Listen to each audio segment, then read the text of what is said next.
Do you think Russia will invade this month into Ukraine? Gonna find out soon.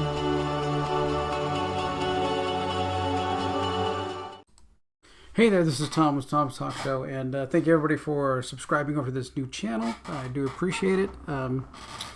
Just got hard things to talk about. We can't do it on just a general tech, show channel, which is my other channel. And today we're looking at what's going on. I mean, it's we've got a plan to send 50,000 soldiers to NATO allies. We've got troops everywhere based in and around Ukraine. In this article from Daily Mail, down here at the bottom here, there's a big map here that gets a little crazy. So Russian troops in Belarus. They're going to be taking part in some exercises. February 10th, we got troops in Kalinsky, Solody, Buyevo, Volgograd, Koslov. There's 33,000 troops in Crimea illegally occupying there since 2014. And we have the Russian Black Sea Fleet, and out here in the Atlantic, Russians stage live fire war games 150 miles off the west of Ireland in February. So many troops, many things going on.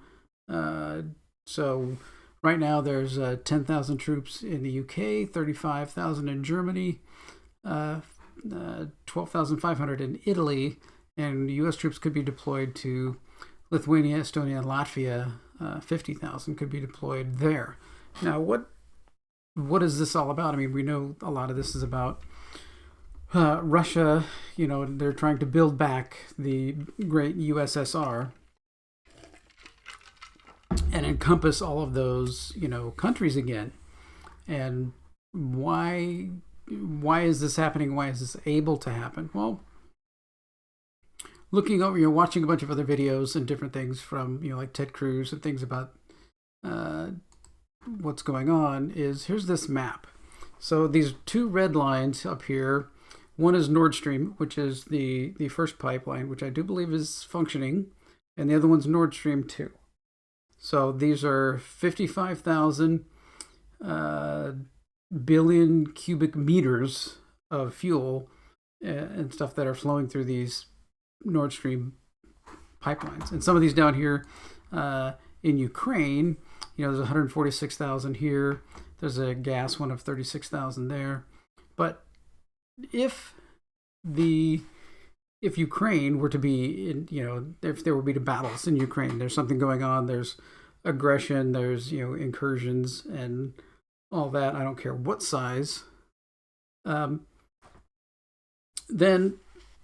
some of those pipelines might be damaged and destroyed, and that would mean that the Russians cannot get fuel to Poland, Germany. Germany is one of the major, consumers, and France, and they won't be able to sell them fuel, because that's one of the major things that Russia has to sell. So if any of those pipelines are damaged, then that's going to be, an extended time where they don't get funds and they don't have fuel to send through. But if Nord Stream 2 is finished,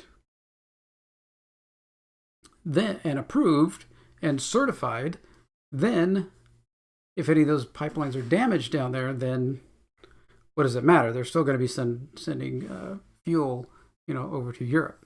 So that's why this all kind of flows down to, Biden giving them the go-ahead to finish it.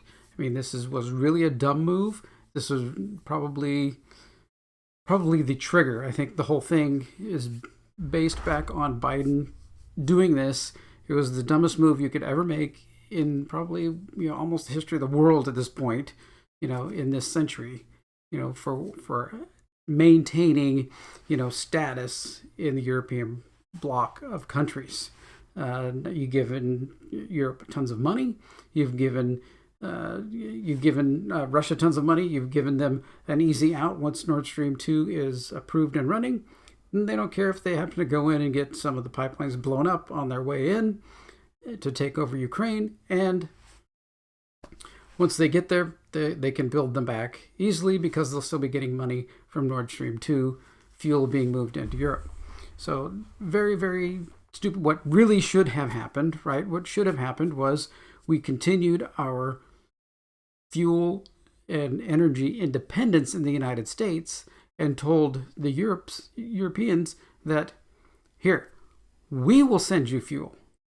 We'll start sending you fuel like crazy. We got tons of extra. We're drilling it everywhere. We're bringing it up everywhere. Let's just have us start sending it to you. And then Nord Stream 2 becomes irrelevant.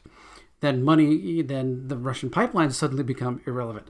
And Russia is going to reduce their ability to build, weapons, munitions, and all that stuff that takes all money, right? So that they're getting from Europe. So instead of Europe sending money to Russia, they'd be sending money to the United States, which is a much friendlier ally.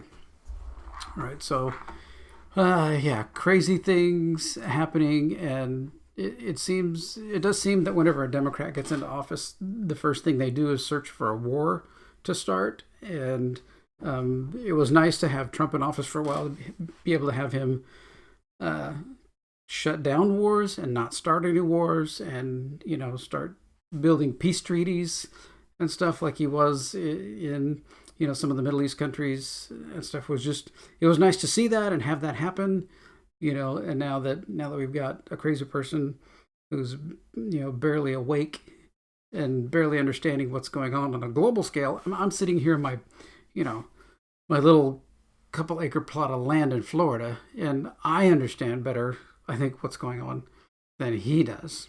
So, yeah. Anyway, do you think I got this all wrong? Do you think something else could have played out? Do you think it's Biden's fault? Like I do? I'm pretty set on that one. Convince me if I'm wrong. Let me know in the comments down below. And, of course, like, share, subscribe to this new channel. And we'll keep talking about this stuff. It's crazy. Here we go. Thanks for watching. Take care.